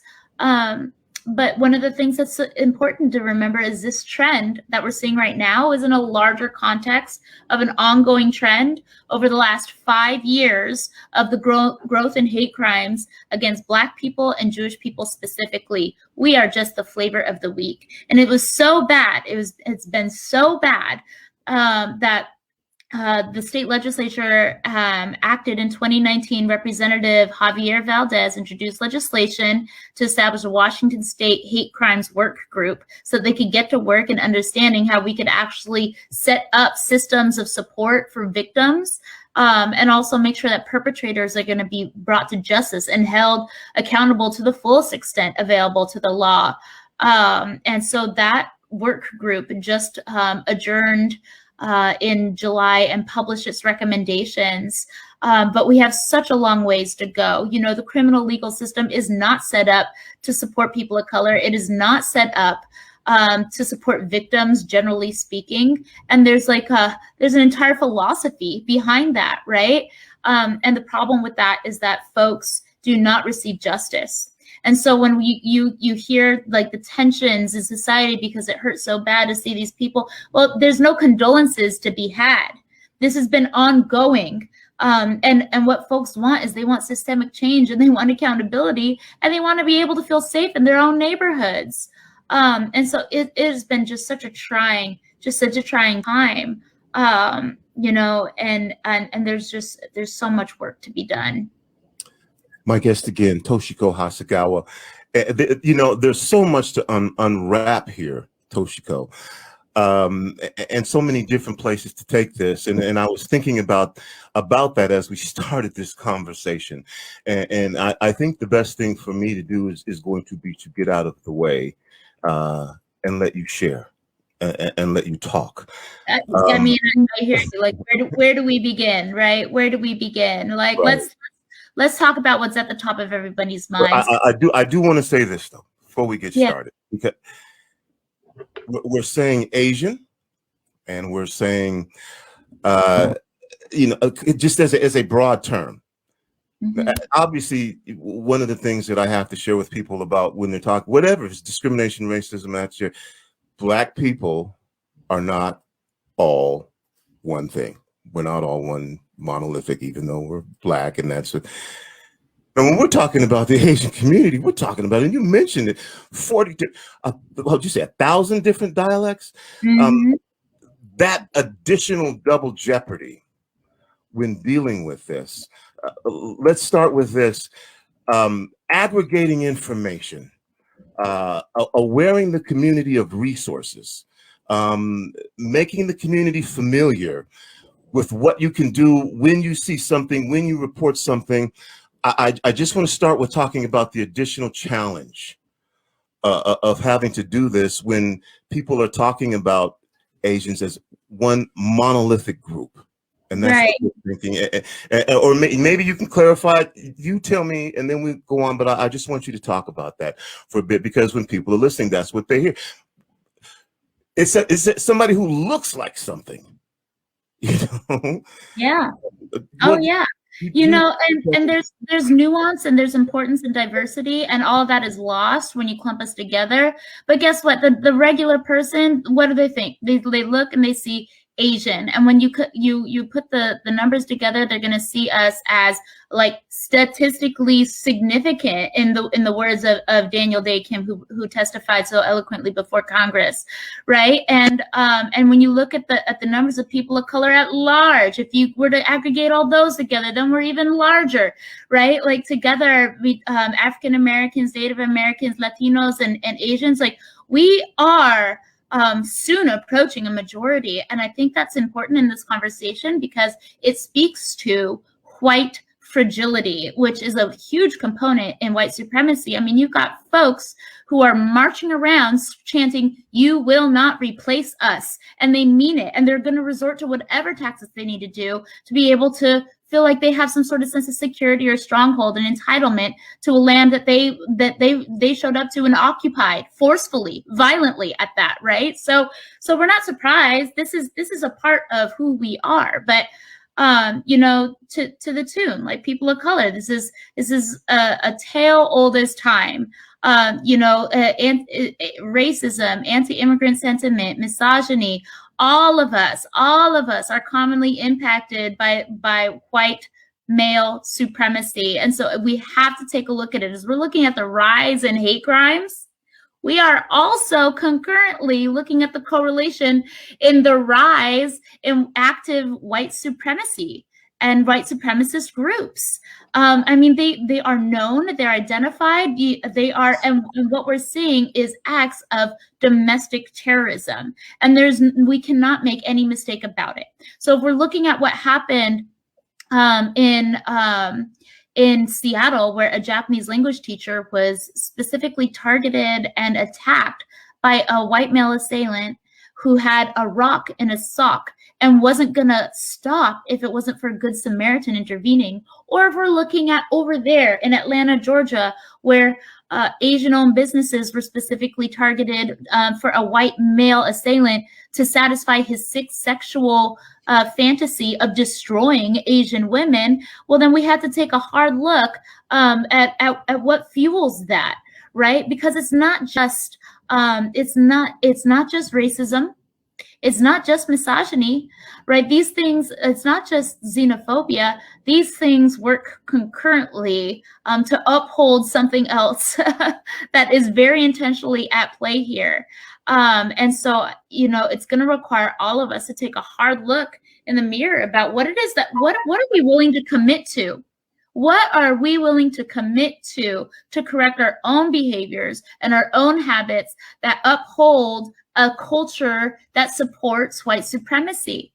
Are you going to let your kid come home from school and make an Asian joke about a classmate of theirs, right? Are you going to patronize a business where there are women who are being economically exploited, right? There are so many things that I think led to the culmination of events that lead to overt acts of hate against us, and those victims deserve better.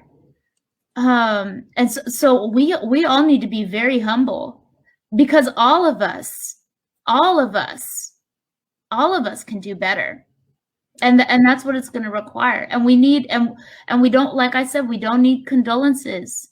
We need change. We need cultural change. We need institutional change. And there's a lot of components to that. Racism is sometimes very simple, sometimes very, very simple. Sometimes it's very nuanced, and all of the time, it's very complex. Mm-hmm. Again, my guest is Toshiko Hasegawa. We're talking about violence and discrimination against Asian Americans, Asians. And just again, this is not new. You know, Toshiko, I remember a time when folks would say, once all the old people die, racism will no longer be here. And that was a thought. That was a thought, in particular in the 60s. And so they're getting older in the 70s, and once they die, racism won't be around anymore. We know that not to be the case. For you, Toshiko,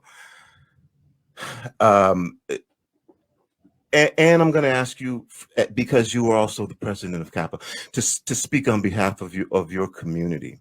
Are you afraid?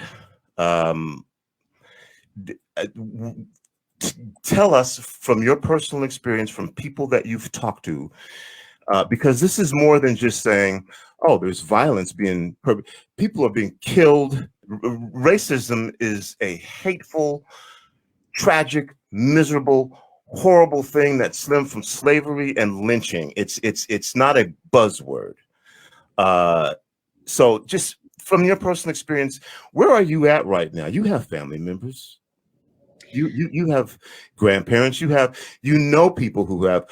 What are you feeling? What are the members of your community feeling, so that we can hear something firsthand? We know what we hear on national. We hear politicians. We hear everybody now saying, "Hey, we need to do something about." And I'm not saying they shouldn't do that, but this is something that's not so. What are you feeling right now? What's going on in your community? I feel a lot of things, but you know what? I think right now I'm just pissed off. I think I'm pissed off because it's not just, elders who walk the streets in fear, or, folks who live in shame, because being victimized can bring up some pretty immense feelings of vulnerability. But I'm also now a mother. I'm mother to a mixed race child. And I don't want to live in a world that's going to hate her for her heritage. And, for every force as present and as prevalent and pervasive as racism is, and sexism, and all the other isms that will never be eradicated because we are human.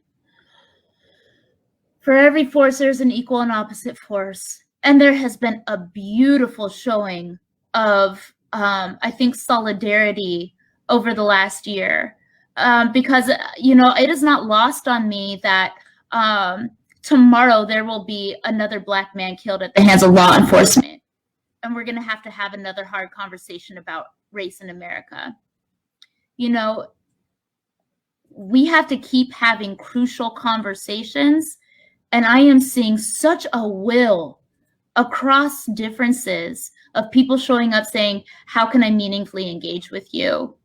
I'm talking about anti-Blackness in the Asian community, Black folks standing up at the rally in solidarity with Asian folks last weekend, LGBTQ bringing visibility to issues for immigrants, right? Women's people at the Women's March talking about the Muslim ban. I mean, I think there's a heightened will to reach across differences and stand in solidarity with each other. And so that I choose to sit with that. I choose to sit with that goodwill, because the pain and the fear, it's unsustainable. It's unsustainable for the human condition. And so, it's credit to you and to others for facilitating these conversations, because it's exactly what we need to continue to do, and get ideas and make change and make it happen. We want policy change, cultural change, intersectionality, to tear down the chains of oppression. Toshiko, it's like we just got started, and I knew this was going to happen. We're almost out of time, which is why I wanted to give you time to express. I do want to ask you a couple questions.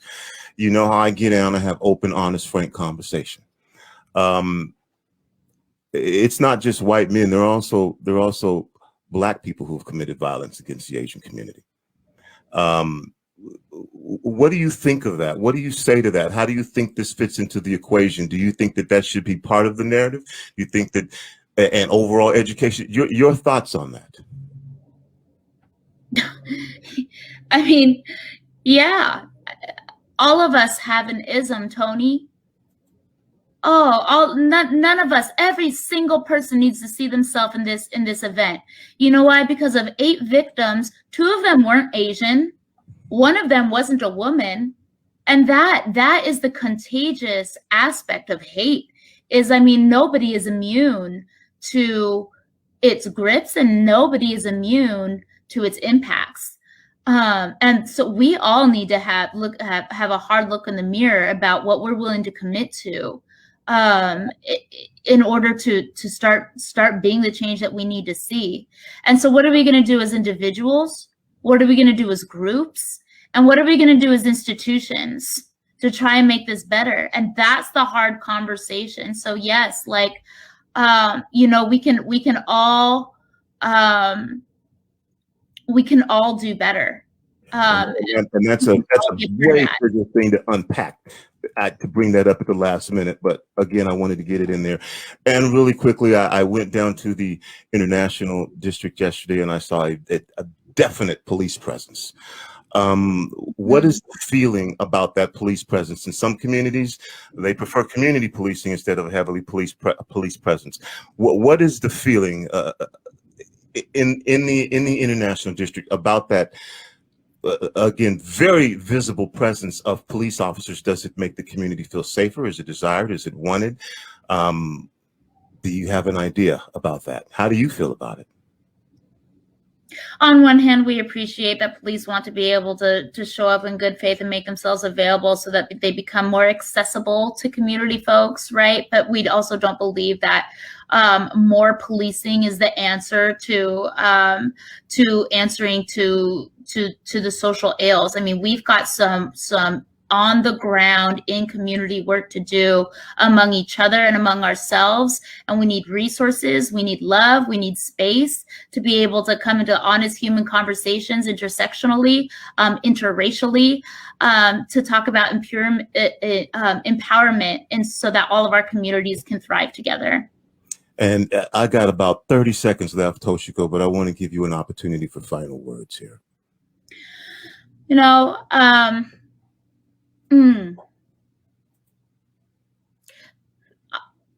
you know, professionally speaking, people need to make space.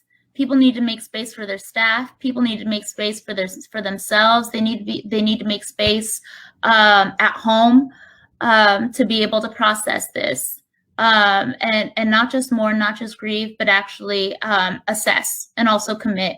This moment calls on all of us to do a deep dive, and it's okay to take that time. It's okay to take that space, and it's okay to resource it officially. That's part of the work in equity and what it requires. Toshiko, thank you for joining us on Rainier Avenue Radio. Appreciate you being here. It is my honor and my pleasure. Thank you, Tony.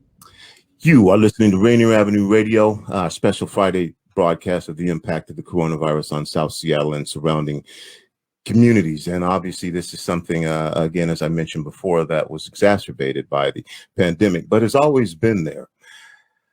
We will continue to do this broadcast, and we will continue to share the narrative of our community. Coming up next will be Chris Swinson.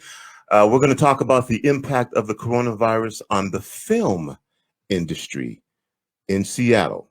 And who knows what that could lead to. And we'll be back to talk with Chris Swinson right after this. Would you like to see when your favorite Rainier Avenue Radio? This is Paul Pearson, host of Star Time. And when I'm not busy tearing the roof off the suckers, I'm listening to RainierAvenueRadio.world.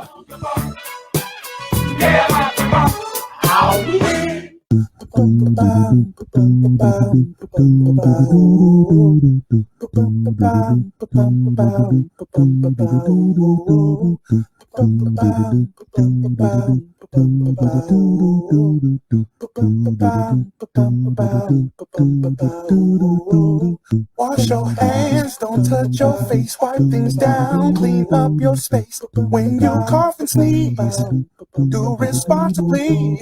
If you feel you're getting ill, isolate at home and chill. No, you're not alone. Please pick up your phone and call 206-477-3977. King County 206-477-3977. Public Health 206-477-3977. King County 206-477-3977. Public Health Community Radio Station will provide you with more information. Say Rainier Avenue Radio. Your community radio station will provide you with more information. Rainier Avenue Radio. You're listening to RainierAvenueRadio.world.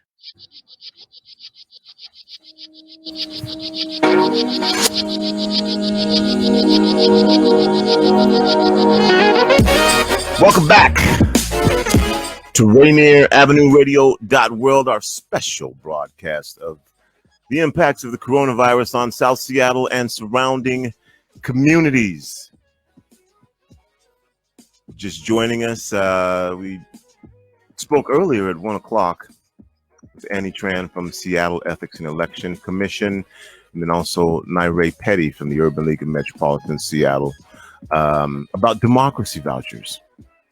So if you are interested in donating to a political candidate in Seattle, there's an opportunity here for you to do that. $100 worth, $25 per voucher. We just spoke with Toshiko Hasegawa about the recent uptick that's always been there in anti-Asian discrimination and violence. Joining me right now from Seattle Humane is Christopher Ross, the CEO of Seattle Humane. We're going to talk about what's been happening with our pets, our furry friends, and with animals in general during the pandemic. Christopher, how are you? Thanks for having me. You see that, man? When you're the person who takes care of pets, you get a big round of applause. I love it. Well, thanks for having me. Any opportunity to talk about our shelter and what we do and help supporting the community is a great opportunity for me. Well, here's the first thing. Seattle Humane is in Bellevue, correct? Yeah. Can't deny that, but our reach is through the entire King County region. A lot of the work that we're doing right now is clearly over in the Seattle area as well. Much of our community medicine outreach is really focused in the Seattle area and South Seattle. Well, let's start with this again. Maybe explain it for someone who's from Mars. All right. What is Seattle Humane? What is the work that you do? Thank you. So Seattle Humane, we are will be a 125-year-old shelter effectively next year. So we've definitely been in the market for a long time. And we're currently about a 60,000 square foot state-of-the-art facility that was built back in 2016. And as a state-of-the-art shelter, we have a beautiful veterinarian clinic hospital that supports the animals both from inside the shelter and for the community.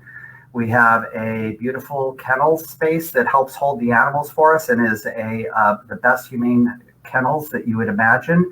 And then ending with a beautiful adoption studio where the animals meet their forever home. And that is our shelter here in the Bellevue area, you're correct. But one of the other things about our shelter that's so important is that we've really been focusing on the ability to reach out into the community. And unlike other shelters that really are focusing on the adoption and adopting the animals out, we've made our focus on trying to create more of the shelter inside out and working with community medicine and reaching out and to the best of our ability to help prevent animals from even coming into the shelter. I mean, as we all know, it's less stress and probably even more cost effective to prevent animals from ever coming into the shelter in the first place. My guest again, Christopher Ross, CEO of Seattle Humane. Christopher joined Seattle Humane in just January, so just recently, and came to Seattle Humane from Compass Housing Alliance, where he'd served as a CEO over there since 2019, and before that, he'd been their chief of staff. And Christopher says that your priority for 2021 will focus on taking the lessons the organization learned during this past year and operating with COVID-19 restrictions, as well as the many innovations that came from this period, and build on Seattle Humane's mission to promote the human-animal bond by saving and serving pets in need, regardless of age, ability, circumstances, or geography. The goal is to leverage the organization's successes and expanded focus on community programs that serve pets and their families while continuing to provide quality care and shelter for adoptable pets as they make their journeys home. The pandemic affected everything. It affected everybody. Chris, I'm happy to have you here on the show because I don't think that was really a lot of attention paid to what's happening to our animals, what's happening to our pets. In talking about taking the lessons the organization learned over the past year, what were some of those lessons that you know what? I'm going to back up. I'm going to back way up. I'm going to back way up. What happened, if you know? I know you just got there, but I got to go back.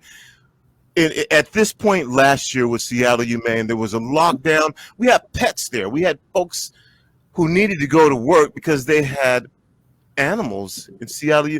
What happened at Seattle Humane? Take us back there if you can, if you have that information. That's a great question. So it's interesting because when the pandemic hit, I think we were all figuring out, and I'm going to first compliment you. That long dissertation that you read and shared was fantastic. That is all the information we'd love to share about what Seattle Humane is doing. And that's a good segue into then what we did in reaction to the pandemic. So the first thing is that while the pandemic was revealing itself and how critical it was and how people are going to have to start locking down, the agency, of course, first took note of what they need to do for the safety and the security of both its staff and its volunteers, and then the animals that we serve. And so part of that meant that we couldn't have all the animals here inside the shelter. So we focused heavily on moving the animals into foster homes. And we have an amazing crew of volunteers that work with us, thousands. But there's also a special group of them that are foster parents. And that means they actually take an animal on and let them live with them, and they tend to them and care for them, knowing that when the animal eventually gets adopted, they'll have to give them up. And it takes a unique, loving individual that can take a foster pet and keep them for what could be a matter of days or weeks, or in some cases, months. And then we immediately converted, while we're moving the animals into foster care, we also then started to be very conscious of having people social distance and keep outside of the shelter, which meant that we started doing curbside check-in and curbside adoptions. And so that continued, and all this was happening, as we all remember, in real time. Back in March and April, things started really ramping up. So while this was going on, we also saw a huge surge in adoptions. And the trend we saw here in the Pacific Northwest was kind of across the country. People were realizing that they were probably going to be hunkering down for a much longer period of time than anybody was suspected, and adoptions ticked up massively. And so animals were being adopted at a very quick pace, as well as we were starting to lock the doors and unfortunately have to go to strictly curbside. We didn't actually stop serving the public in any extent. We just had to move to purely curbside with great social distancing, face masks on. Unfortunately, we had to do it independently. We had to thank our volunteers and have them sit on the sideline while their safety was also a big concern. And that is how we weathered the initial part of 2020. But we also took that same time to realize this is when we need to figure out how we can take our resources and be even more relevant and of more support to the community. So we already had some great community medicine programs and outreach, but what we wanted to do was take them and really dial them up. So one of the first programs that we created was a pet ownership assistance fund. And the name aside, it was basically an idea of helping bridge owners with when they had economic challenges so they can keep with their pets. So we have two amazing donors, Anne and Jack Fontaine. They've been donors and associated with the shelter for decades. And they personally funded this Pet Owner Assistance Fund. And it was meant to help owners that were experiencing either medical bills or short-term expenses or emergencies that could have possibly separated them from their animal if there was nobody to help step in. And can I give you a quick example? Sure. If somebody was having there was a sudden medical bill, and for people that were on unemployment, having a medical bill with their animal could be the difference between either getting the procedure or going without a certain rent check, or potentially going without or rent payment, or potentially going without certain other things that they needed. And they would have to. And I'm going to stop you right there for a second. I want you to pick up right where you left off. But that is one of the things about having this conversation with you, Chris. That is the role. That is the existence of pets in a lot of homes. Now, all pets aren't in homes, and we're going to talk about that too. But just sharing this part of the information about the role. For a lot of folks, it might be, well, you're definitely going to pay the rent, or you're definitely going to. But for folks who have pets, it's going to be, no, my pet is important to me. Anyway, go ahead. I love that. You're right. I kind of take for granted that everybody puts the pet in their life on the same level as their other kids. I mean, it's two-legged or four-legged. So, and that there's no value judgment, but when, stuck with a really, really critical life decision, like having to meet rent or other critical bills, it's tough. And the whole idea of the Pet Ownership Assistance Fund was to help make that go away.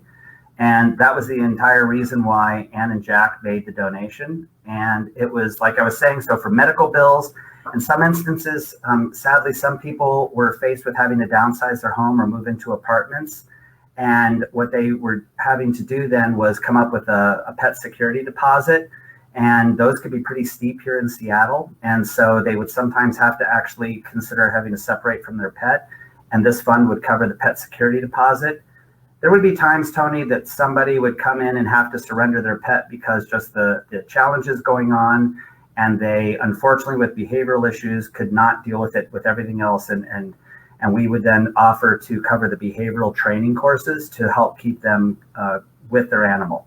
So the Pet Owner Assistance Fund is probably one of the most beautiful ways to make sure that we create a bridge.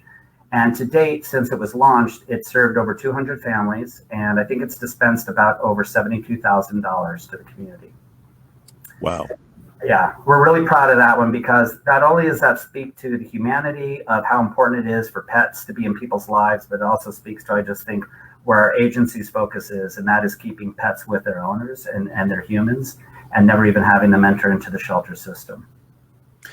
And during this time, and again, explain it, because a lot of folks don't know that Seattle Humane, what do they do? What is the role that they play? Where the for animals that were without homes at this time, how has this past year impacted that population of pets, whether it's cats or dogs, or you mentioned that there was an uptick in adoption at this time, which is good for those pets. I would take it for those pets that didn't have a home, for those pets that again, folks may have made the decision, begrudge, whatever, that they could no longer afford or didn't have the home, or they were moving to a place where they had to deal with the fact that they couldn't have their pet.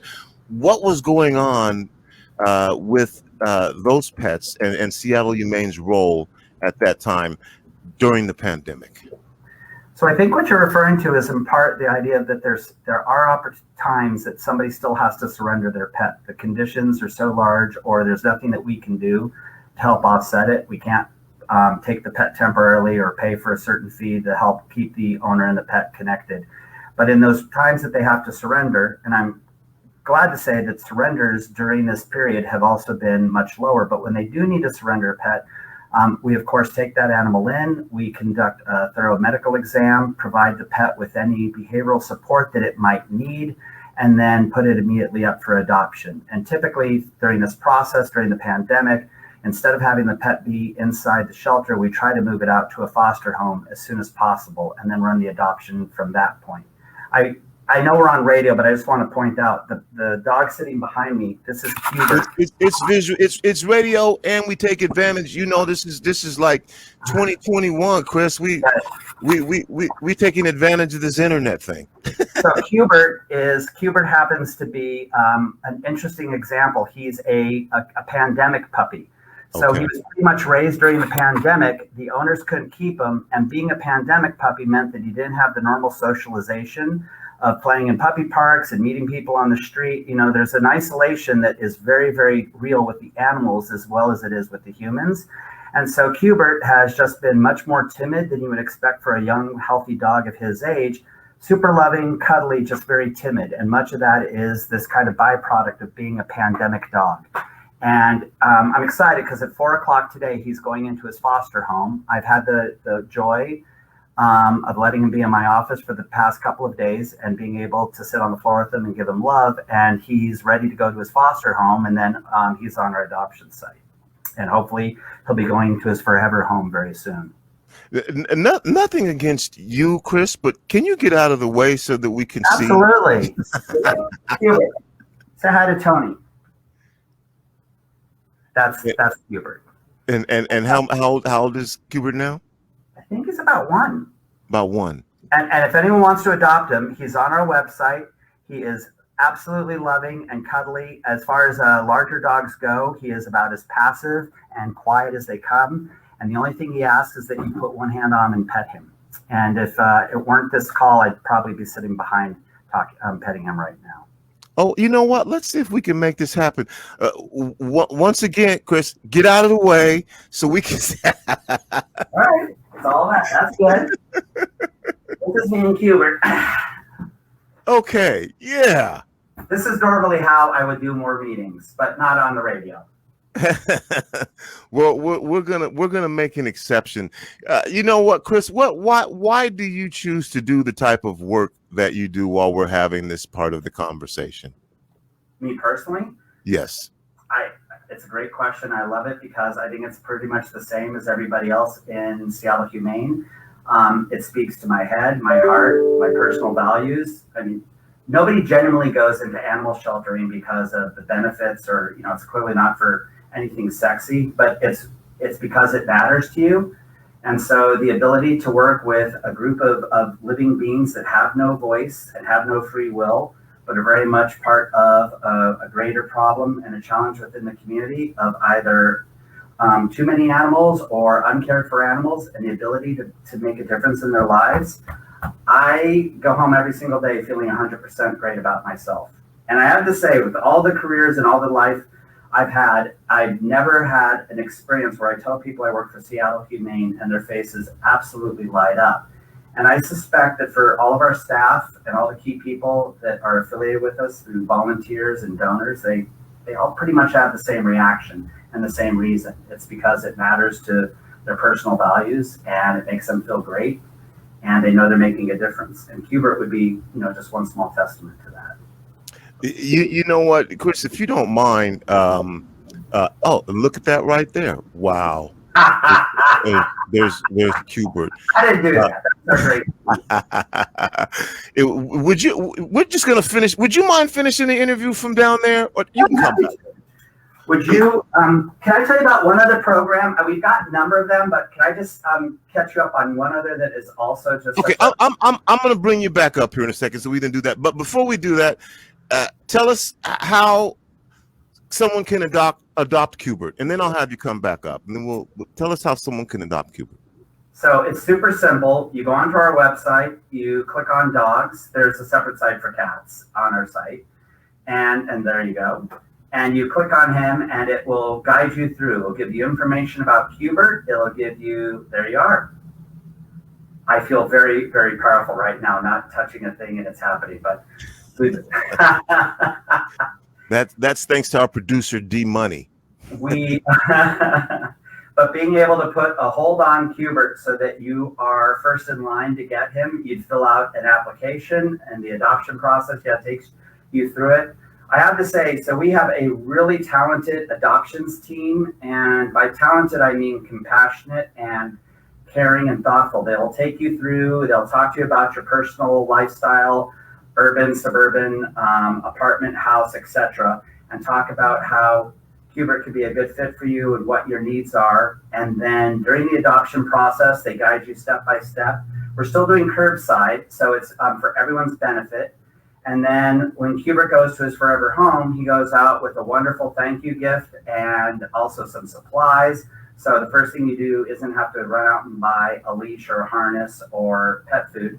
And then they check back in with you, and they check in 3 days and then 3 weeks and then 3 months to make sure that your life with your hopefully forever pet is also still going great.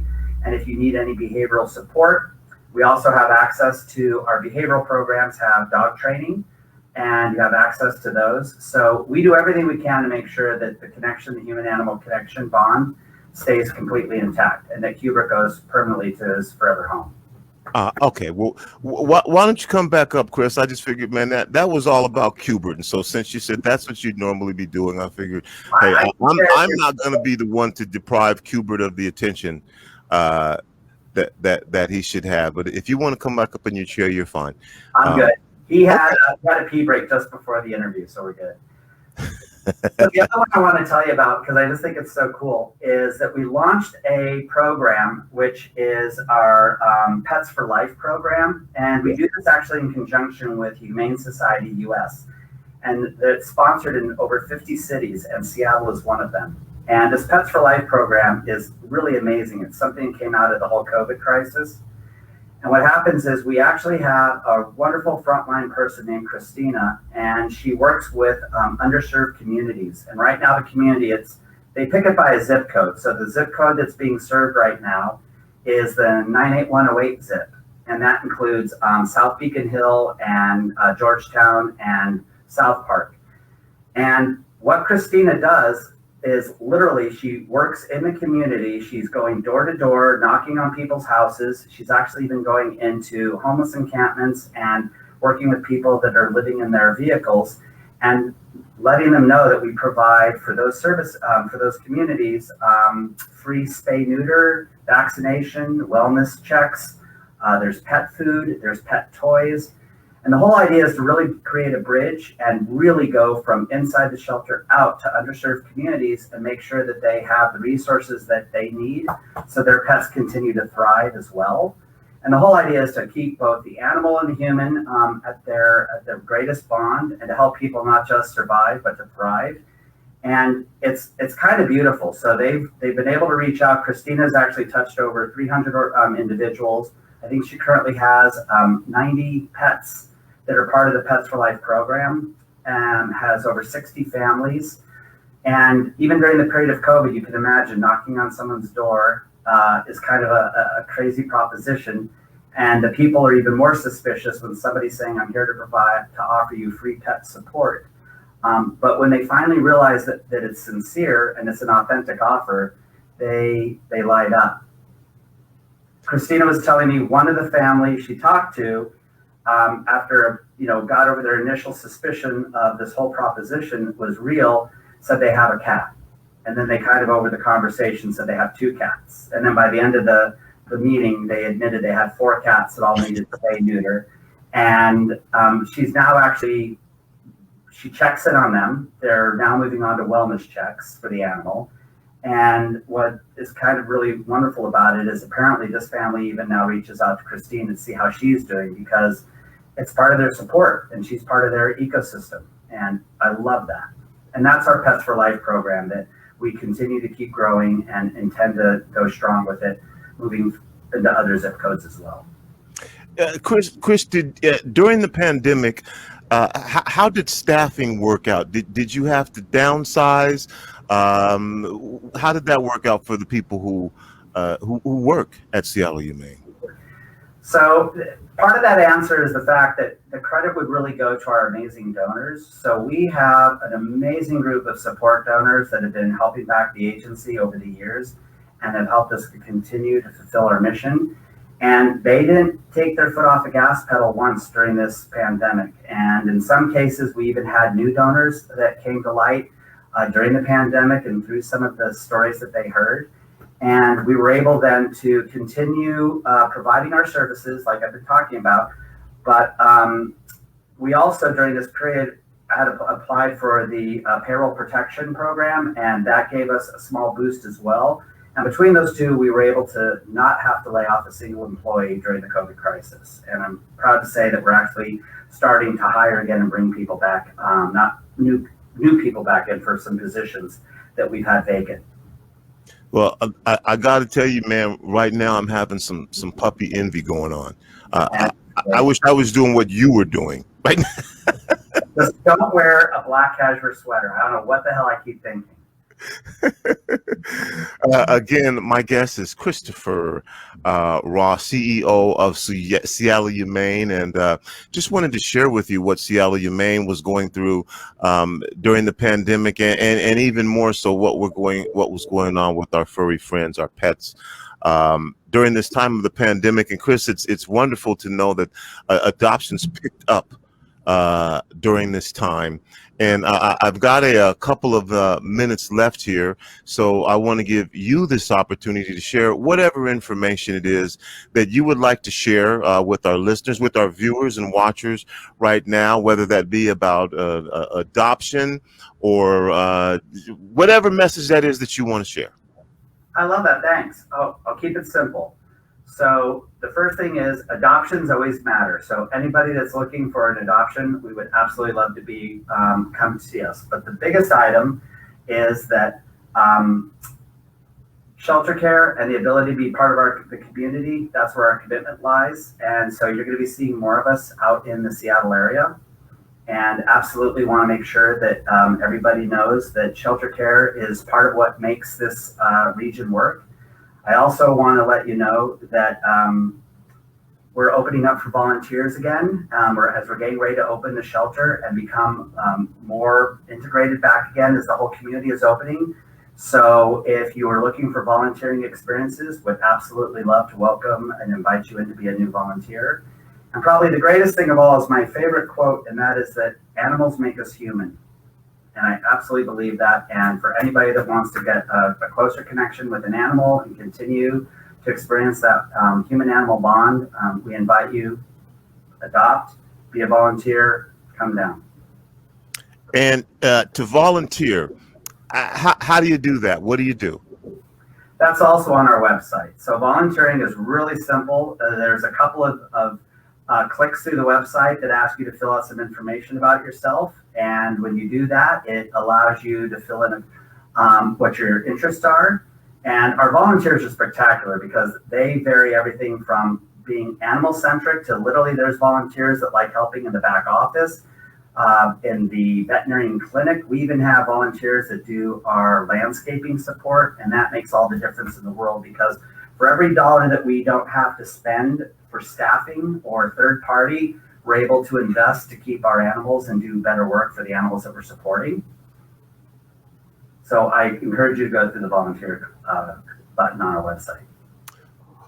Well, all right. Well, Chris, it's been great talking to you. Thank you for sharing this information with us, and then thank you for the work that you do. And I got you, Kubert. See, man, we end up doing this interview, and you didn't have to miss out on your one-on-one time with Chris. So I got you, Kubert. Thank you so much. Great talking to you. Again, folks, go to the website if you're interested in adopting Kubert. If not Kubert, then there may be some other pets there that may be of interest to you. Chris, is everything still curbside right now?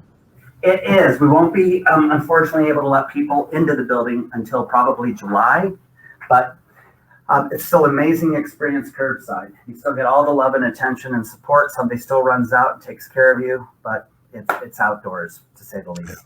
You know, man, I should have. Now that I'm doing this, I'm thinking I should have had you do this on your cell phone so we could have had a walkthrough tour because I've been through the facility. And, you have? Yeah. It's beautiful. It's a nice facility.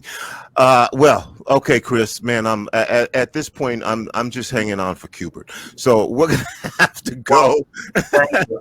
Can I say one last thing then, if you have 60 seconds? I just want to make sure that there's a special shout out to the fact that this shelter, this organization really is just because of the 120 full-time employees that make it happen every single day.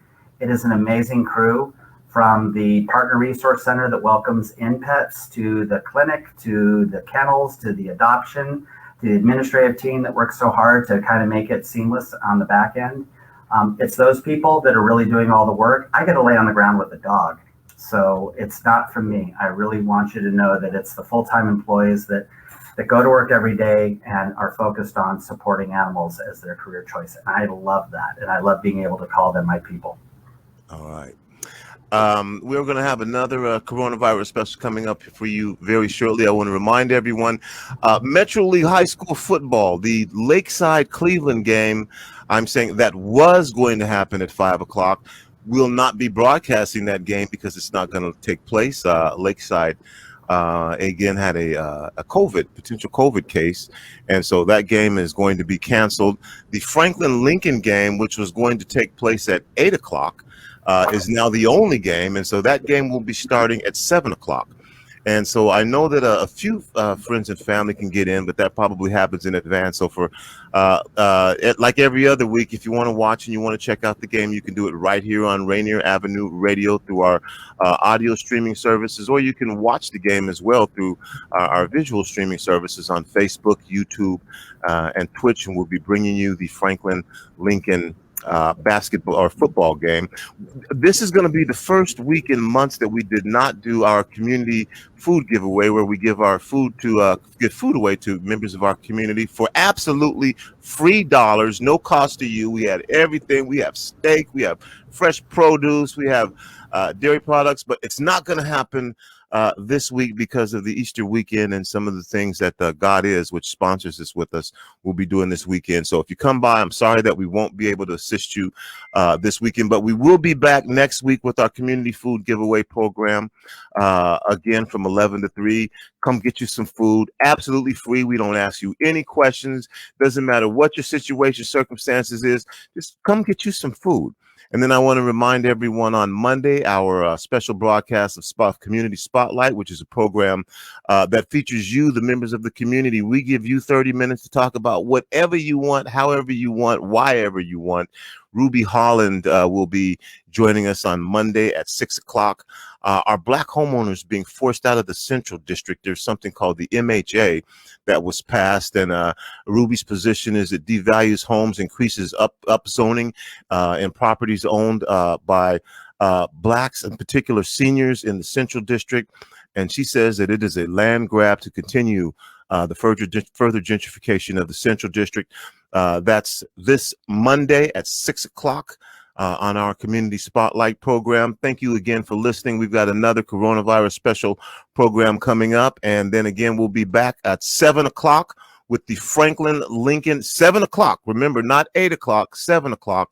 And with the Franklin Lincoln game, and the 5 o'clock Lakeside Cleveland game has been canceled. So that's it. That's all the time I have. That's going to do it for the kid. Thanks again to all of my guests, Naire Petty from the Urban League of Metropolitan Seattle, and Annie Tran from Seattle Ethics and Elections Commission, talking with us about democracy vouchers. Toshiko Hasegawa speaking with us about anti-Asian discrimination and violence. And then also Chris Ross from Seattle Humane. Until next time, remember, this is Tony B saying, whether you believe you can or whether you believe you can't, you are probably right. I'm out. Peace.